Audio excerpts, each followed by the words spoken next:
There is an open wound in the center of the world that no one is managing to close. What you are going to hear today is not the typical story of heroic engineering they told you in school. It is the chronicle of a silent collapse.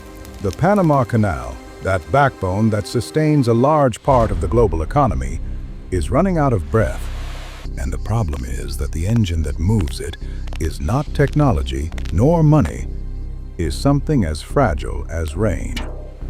Many believe the canal is a simple gash in the earth, a saltwater corridor that joins two oceans by pure inertia.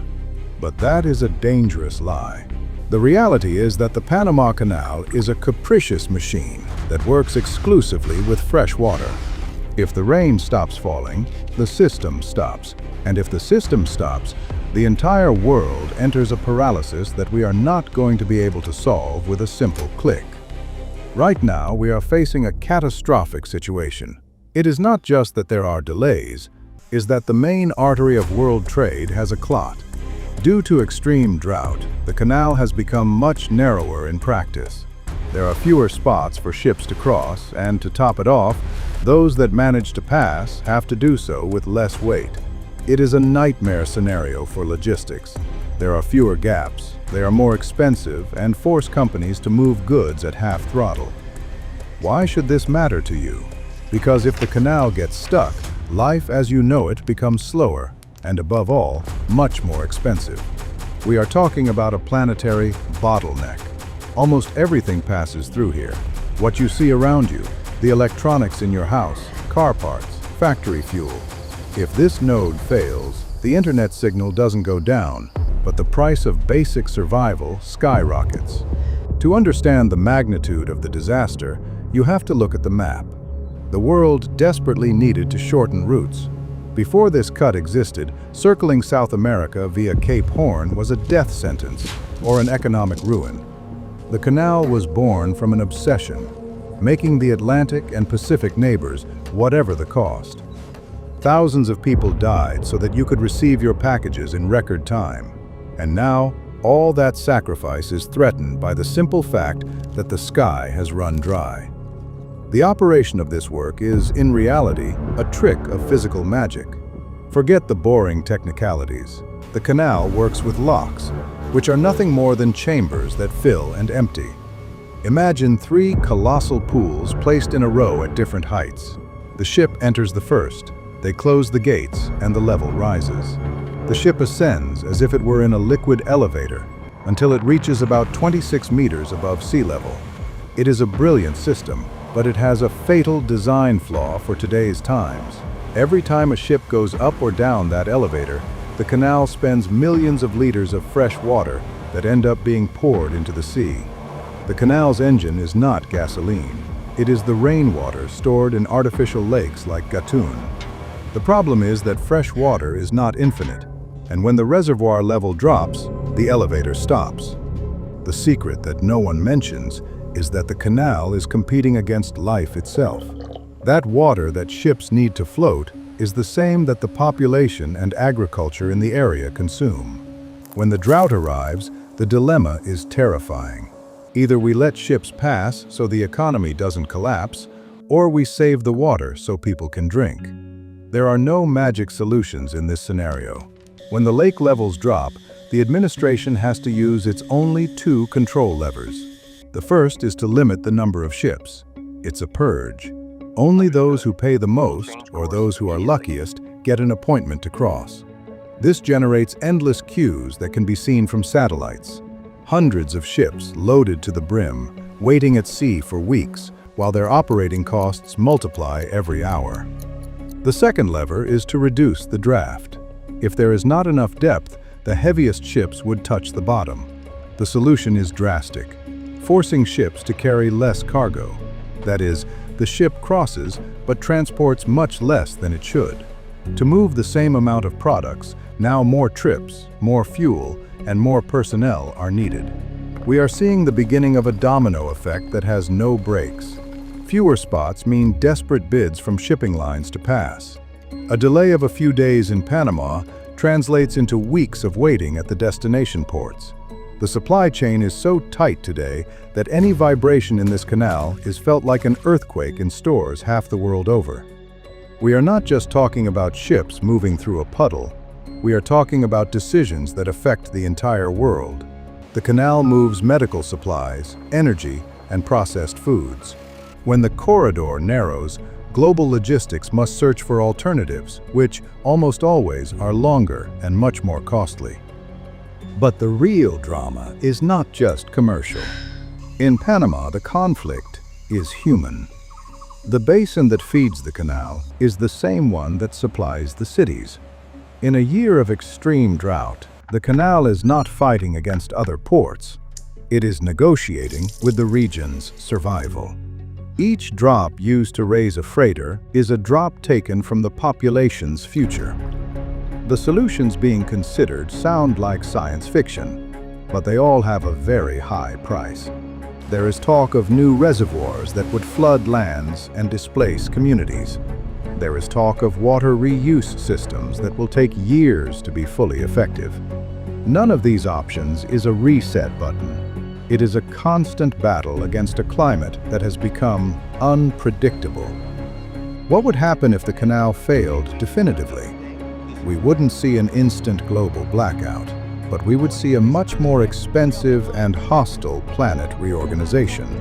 Industries that depend on time, the famous just in time, would suffer a mortal blow.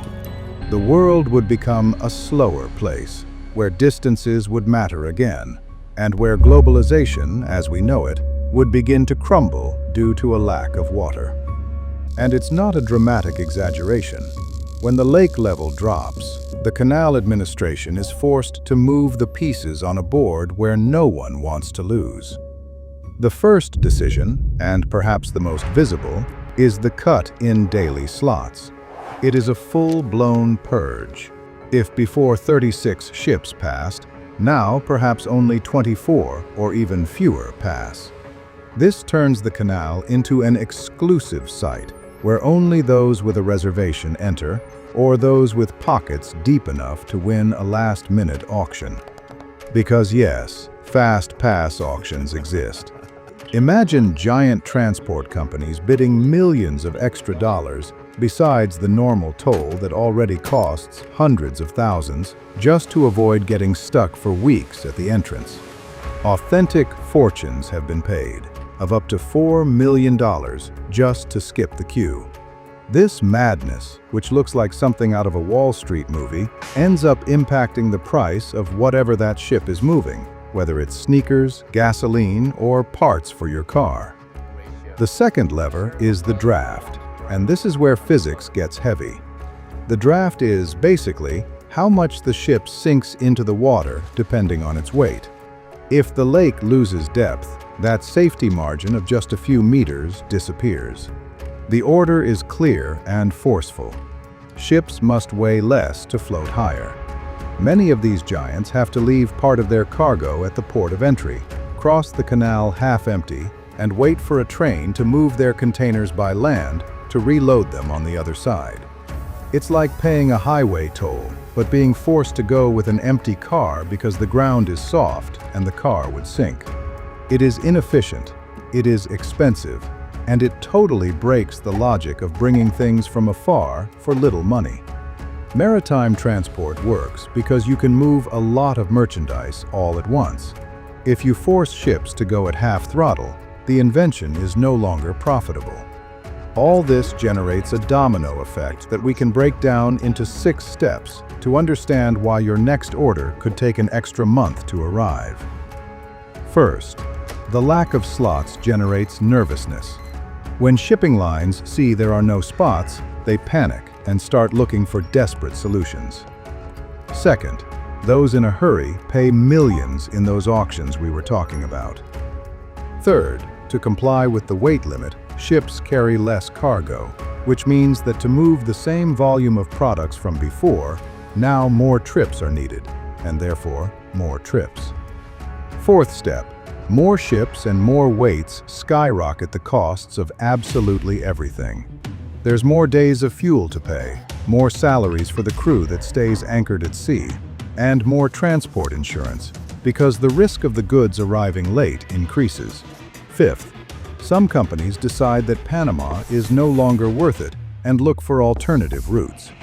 We're talking about detours of thousands of kilometers, going down to southern Argentina or up through the Suez Canal, adding entire weeks of navigation. And sixth, the final result that bites us all, a rise in prices on the shelves because companies are not going to lose money. They are going to pass the cost to you. But here there is something much deeper than money and containers. The problem in Panama has a human face that does not appear in economic news. Lake water is not only for floating the natural gas or soy freighters. It's the same water drank by over half the country's population. It's the water for showers, kitchens, and hospitals. Here is where the dilemma becomes real and raw. When water is scarce because the sky no longer releases water as it used to, who do you give it to? Do you prioritize world trade that sustains the country's economy or the citizens' faucet? It's not a fight of good versus evil. It's a desperate struggle for a resource that's running out. The canal is not competing against other ports in Mexico or Colombia. It is negotiating with the lives of people living on its banks. If the lake drops too low, the priority will always be human consumption, meaning that the canal would have to shut the tap to ships, stopping world trade cold. Of course, solutions are being sought, but none is a miracle, nor is it done overnight. There's talk of creating new reservoirs, like the Rio Indio project, to have an extra deposit for the sunny months.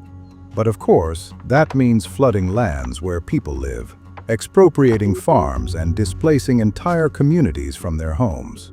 It is not like buying a water tank in a store. It's a project that takes 10 years, costs billions, and generates very serious social and political problems. Another option is technical savings. The newest locks, the ones inaugurated a few years ago, already use reuse basins that allow saving a lot of water in each cycle. It's like one of those toilets that have 2 buttons for saving, but at a brutal industrial scale. The problem is that even if you save and recycle 60% of the water, you still need it to rain normally so the system doesn't empty out completely. Saving helps, but it doesn't manufacture water. If the canal were to truly fail, if it became an unreliable passage, forget about cheap products and 24-hour deliveries.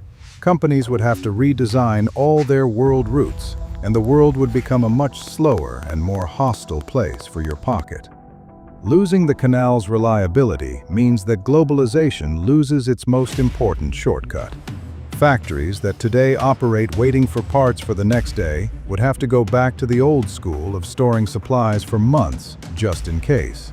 And you would end up paying for that extra storage and logistics cost in every bill. Before we finish, let's go with some quick answers to what you are surely asking yourself right now. First, why don't they pump seawater and that's it? It sounds like the most logical solution in the world, but it would be an absolute disaster. Seawater would destroy all the canal machinery, which is designed for freshwater, and even worse, it would forever contaminate the lakes that people use for drinking. You would kill today's thirst by ruining the water forever. Second, why don't they build another canal in Nicaragua? It has been tried 1,000 times. There have been Chinese projects and political promises, but it costs a truckload of money, and geographically, it's an almost impossible challenge. Panama has the infrastructure, but it lacks the rain. And third, does this get fixed when it rains? In the short term, yes. Good tropical storms relieve the pressure and allow the canal to operate at full capacity again for a few months. But if the trend is for rain to become increasingly disorderly or less frequent, the problem will reappear sooner or later. It's not a passing crisis. It's a change in the rules of the game. The canal is not just an incredible engineering feat from the past. It's the warning of what awaits us if we don't learn to manage the resources we always took for granted.